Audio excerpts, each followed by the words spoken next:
Bonjour à tous. Merci Myriam pour cette seconde invitation. J'étais venu là l'an dernier pour vous parler d'énergie du futur et cette année ce sera plutôt la mobilité du futur.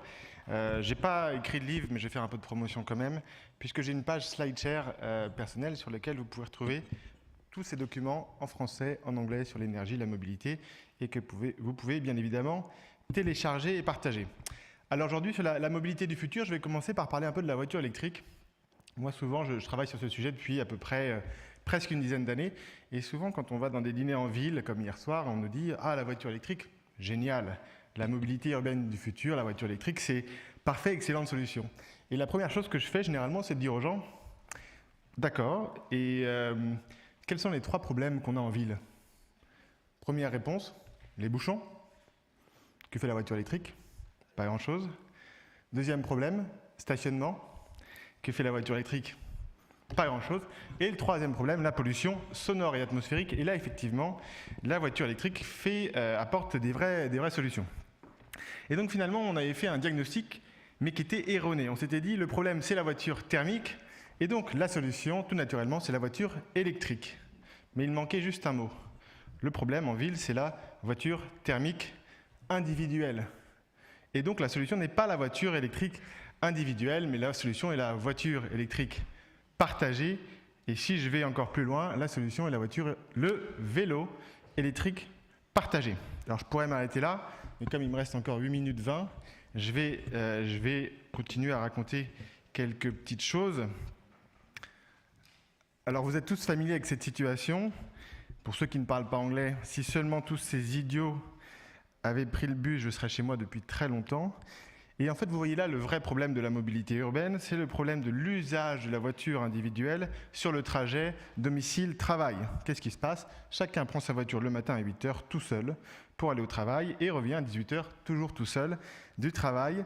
Taux d'occupation des voitures, une personne par voiture. 90% des allers-retours au travail se font seuls. Vous augmentez ce taux d'occupation de 1 à 1,1. Vous supprimez l'intégrité des bouchons. Quel est le problème qu'on a en fait? On est sur un problème d'infrastructure aujourd'hui. L'infrastructure que nous utilisons est largement sous-utilisée. L'infrastructure, qu'est-ce que c'est? C'est les routes et les voitures qui sont sur cette route-là. Qu'est-ce qui se passe? Ces voitures-là, 95% de leur temps, elles sont à l'arrêt. Si vous cherchez d'où vient le problème de stationnement, il vient de là. Et les 5% du temps où ces voitures roulent, elles sont occupées en moyenne par 1,3 personnes par voiture. À peu près 30% de taux d'occupation. Si vous cherchez d'où vient le problème des bouchons, ils viennent de là. Et donc si on fait la multiplication de ces deux taux, on tombe sur un taux d'utilisation de 1,5%, ce qui est faible. Alors bien évidemment, on ne va pas monter à 100% de taux d'utilisation, ni même à 70%. Mais dans le cas où les voitures sont partagées, aujourd'hui, on a des taux d'utilisation de 40%. Et quand vous faites du covoiturage, vous montez à 2 personnes par voiture, vous avez aussi un taux d'occupation de 40%. Vous faites la multiplication, 40 fois 40, 16%. 16% que vous divisez par 1,5, vous avez un facteur 10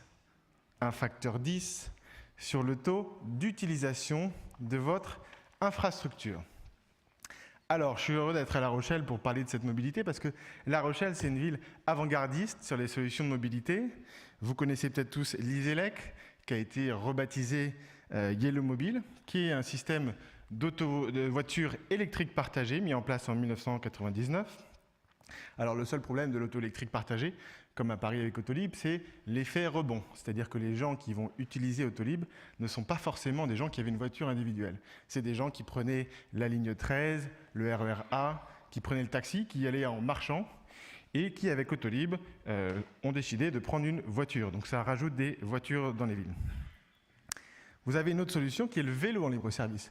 Alors tout le monde connaît Vélib, mais une fois de plus à La Rochelle, vous avez les vélos jaunes mis en place en 1976 qui permet d'avoir un vélo gratuit pendant 2 heures. On vous prête un vélo pendant 2 heures pour vous déplacer dans La Rochelle et si vous le voulez plus longtemps, Dans ce cas-là, il faut un petit peu payer. Et la dernière solution extrêmement intéressante, c'est l'autopartage entre particuliers. On le fait tous naturellement au travail, de l'autopartage. On a des voitures en pool. Est-ce que quand on habite dans un immeuble avec 6 appartements, est-ce qu'on a tous besoin d'avoir une voiture, 6 voitures, sachant que ces voitures-là ne sont pas utilisées 95% du temps? Et là, vous avez des sites comme Buscar, qui s'appelle maintenant Drivey, WeCar, qui vous permet de louer la voiture de votre voisin quand vous en avez besoin. On a parlé de véhicules partagés. Maintenant, on va parler de transport partagé. Certains appellent ça le transport en commun. Alors, vous connaissez tous Blablacar. Peut-être certains l'ont déjà utilisé ou sont même venus ici en Blablacar.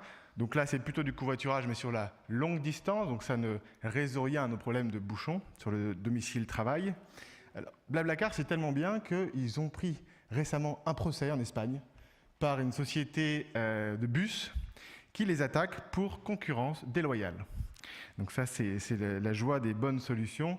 C'est que les solutions plus anciennes ne sont pas forcément ravies. On a eu les mêmes soucis dans notre pays récemment. Vous avez aussi les taxis en commun. Taxis en commun, qu'est-ce que c'est? C'est Uber Pool, donc on n'est pas tout seul dans le taxi. C'est WeCab, que fait aussi G7, notamment pour aller aux aéroports. Ça permet toujours d'augmenter le taux d'occupation de ces voitures. Mais vous avez la vraie révolution qui est sous vos yeux et qui va résoudre tous vos problèmes demain de bouchons. Ça s'appelle RideWiz. C'est une petite application développée par une start-up qui s'appelle Waze, que certains de vous connaissent sans doute, qui est la navigation communautaire. Waze qui appartient elle-même à une petite start-up qui s'appelle Google d'ailleurs. Et qu'est-ce que va faire RideWiz? RideWiz va faire du covoiturage dynamique domicile-travail. Donc il va vous permettre de passer du taux d'occupation de 1 personne par voiture, à 1,1 personne par voiture. Et comme vous le savez peut-être, les bouchons, c'est quelque chose d'extrêmement sensible à ce taux d'occupation, c'est-à-dire qu'il suffit de baisser le trafic, pas de 50%, mais seulement de 20%, pour que le trafic soit fluide. Et donc, cette application devrait nous permettre de faire ça. On a donc partagé notre voiture, on a aussi rempli la voiture, mais on n'a pas parlé de quelle voiture. Alors, on en a parlé hier du pétrole, énergie reine du transport, 95% du transport au pétrole. Les 30 glorieuses, de plus en plus de pétrole, de plus en plus de voitures. Si demain, il y avait de moins en moins de pétrole, que le pétrole était contraint, ça poserait sans doute un problème pour nos déplacements en voiture. Et bien que nous soyons dans une ère, pour le moment, d'abondance énergétique, qu'on croule sous le pétrole américain notamment, il se pourrait que d'ici 2020, l'approvisionnement en pétrole soit contraint. Et dans ce cas-là, il faudra que nous développions des voitures légères. On a parlé de 2 litres au 100. Moi, je vais un cran plus loin, plutôt vers 1 litre au 100, frugale et économique. Alors, quand je vous parle d'une Logan qui fait 1 tonne, moins d'1 tonne et 8 000 €, et d'une Tesla S qui fait 2 tonnes 2 et 80 000 €, vous aurez bien compris laquelle de ces voitures a ma préférence, même si je reconnais que la Tesla S est bien plus agréable à conduire. Alors pour synthétiser, en ville, on a parlé de l'efficacité. Alors il y a l'efficacité énergétique, donc le poids de ferraille qu'on déplace à chaque fois qu'on bouge, et l'emprise au sol. Un seul exemple, vous avez la voiture là-bas qui est une Renault Zoé autonome. Elle n'existe pas sur le marché, mais pour vous aujourd'hui, je l'ai créée, qui fait 1 tonne 4. Alors cette voiture, si on veut qu'elle soit aussi efficace qu'un vélo de 10 kg, énergétiquement, il faut monter à 140 dans la Renault Zoé électrique autonome. 140. Alors je ne sais pas si vous êtes déjà monté à 4, parce qu'il n'y a pas beaucoup de place à l'arrière, mais 140, ça fait beaucoup. Alors sur l'emprise au sol, on n'a besoin que de monter à 8, mais 8, je vous assure, on est déjà serré. Et donc, j'en reviens à ma première conclusion, qu'en ville, en fait, la meilleure alternative, c'est bien le vélo électrique que vous pouvez partager, qui peut remplacer le trajet domicile-travail, parce que le vélo électrique vous permet de ne pas arriver à une conférence ou à votre travail en sueur, et qui permet aussi, comme vous pouvez le voir ici, d'avoir la vitesse moyenne la plus importante en ville, presque 19 km/h. Ce vélo électrique existe déjà à Madrid, partagé, 1500 vélos électriques partagés, une excellente expérience. quelques autres expériences téléphériques qui sont des choses intéressantes qu'on peut voir sur la mobilité. Et pour finir sur le chrono, comme je dirais, je laisse le mot de la fin, je donne ma langue au chat. Merci beaucoup. Merci beaucoup, Nicolas.